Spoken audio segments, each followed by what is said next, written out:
Hello coders, मेरा नाम है अमित और स्वागत है आपका एक और वीडियो में। गाइस आज हम लोग बात करने वाले हैं सिंक्रोनस प्रोग्रामिंग और असिंक्रोनस प्रोग्रामिंग के बारे में, क्योंकि ये किसी भी प्रोग्रामिंग लैंग्वेज का कोर कॉन्सेप्ट है कि वो उसमें लिखा गया कोड कैसे एग्जीक्यूट होगा। गाइस इस वीडियो में हम लोग इसी बारे में आज डिस्कस करने वाले हैं। जो हमारा सिंक्रोनस प्रोग्रामिंग है उसमें क्या होता है कि जो हमारा कोड है वो लाइन बाय लाइन एग्जीक्यूट होगा, मतलब कि वो कोड टॉप पे एग्जीक्यूट होना स्टार्ट होगा और बॉटम पे खत्म होगा। ठीक है, अब हम लोग बात करते हैं कि असिंक्रोनस प्रोग्रामिंग क्या होती है। इसमें भी हमारा कोड होगा वो टॉप पे स्टार्ट होगा और बॉटम पे खत्म होगा, मींस लाइन नंबर 1 से स्टार्ट होगा और लाइन नंबर लास्ट पे खत्म हो जाएगा। बट जो मेन डिफरेंस है हमारा असिंक्रोनस प्रोग्रामिंग में, लेट्स सपोज लाइन नंबर 3 को एक ऐसा कोड लिखा हुआ है जिसपे वो ज़्यादा टाइम ले रहा है एग्जीक्यूट होने में, तो उसमें क्या होगा, लाइन नंबर 3 का कोड एक सेपरेट जगह पे एग्जीक्यूट होने लगेगा और जो मेन एग्जीक्यूशन है प्रोग्राम का वो आगे बढ़ता हुआ चला जाएगा। और जैसे ही वो जो सेपरेट एग्जीक्यूट हो रहा था कोड वो खत्म होगा, वो वहां पे आके लास्ट में एग्जीक्यूट हो जाएगा उसका फाइनल रिजल्ट। तो यही हमारा मेन डिफरेंस है सिंक्रोनस प्रोग्रामिंग में और असिंक्रोनस प्रोग्रामिंग में। तो चलिए अब इसी चीज को हम लोग अपने कोडिंग एडिटर पे करके देखते हैं कि ये कैसे काम करता है, इसको अच्छे से समझते हैं। गाइस अब हम लोग आ गए हैं अपने कोडिंग एडिटर पर और सबसे पहले हम लोग एग्जांपल देखते हैं अपना सिंक्रोनस प्रोग्रामिंग का। उसके लिए हम लोग क्या लेते हैं कि दो वेरिएबल्स लेते हैं। सबसे पहले लेट ABC इक्वल टू 5, ठीक है, और दूसरा लेते हैं let DEF equal to 10 and इसको बारी बारी से हम लोग प्रिंट करते हैं। console.log ABC console.log DEF, ठीक है, ये दो हो गए और उसके ऊपर हम लोग लिख देते हैं console.log synchronous SYNC, ठीक है। ये हमारा एग्जाम्पल है सिंक्रोनस प्रोग्रामिंग का।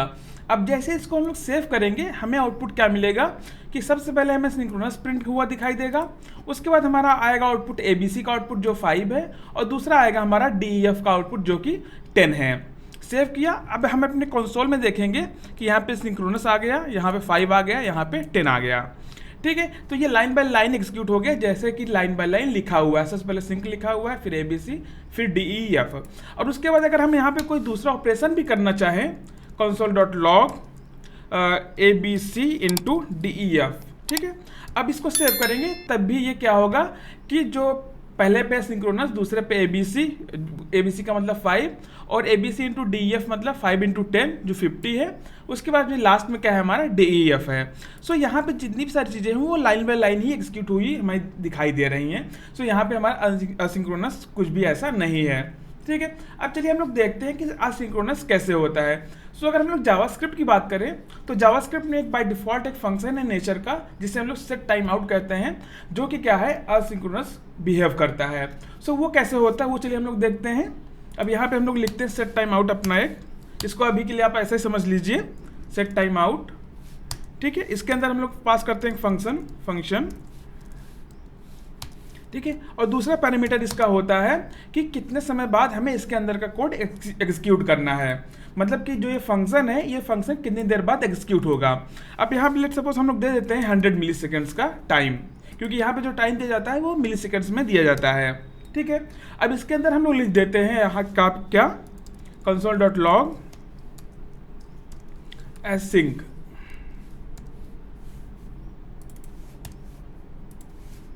ठीक है।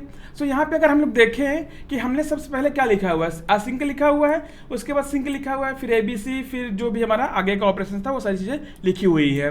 बट अब यहाँ पे आउटपुट में हम लोग क्या देखेंगे कि जो हमारा असिंक्रोनस जो सबसे पहले लिखा हुआ था वो कहाँ पे प्रिंट हो रहा है, सबसे बाद में। मतलब कि जो ये 100 मिली सेकेंड्स का टाइम है वो क्या है, वो बहुत ही ज़्यादा है इन सभी के एग्जीक्यूशन के कंपेरिजन में।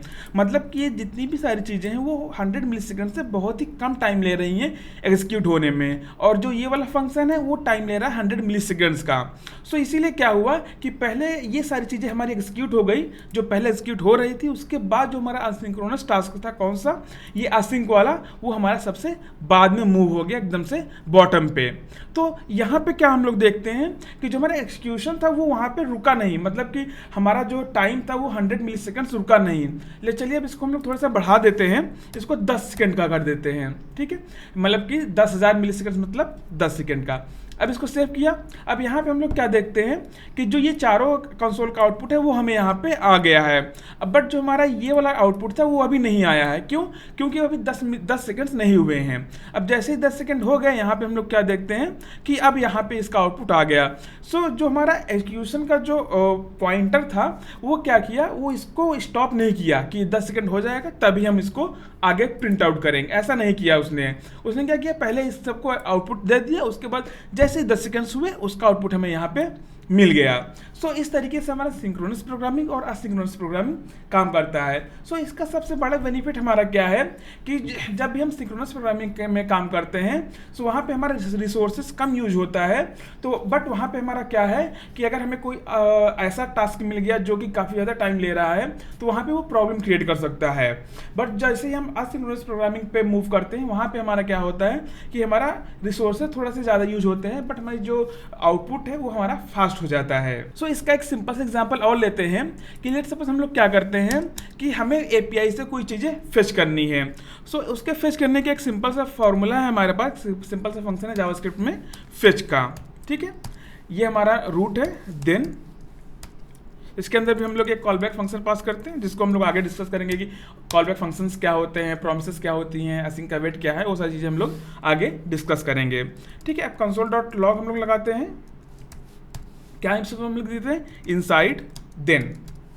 ठीक है, अब इसको सेव करके हम लोग देखते हैं, इसको यहाँ पे एक्सटेंड कर देते हैं, सेव किया। सो अब यहाँ पे हम लोग क्या देखते हैं कि सबसे पहले हमारा ये सारी चीज़ें एग्जीक्यूट हुई, सिंक ABC जो भी हमारा नॉर्मल हो रहा था। उसके बाद हमारा क्या एग्जीक्यूट हुआ, जो भी हमने फेच किया कहाँ से, सर्वर से।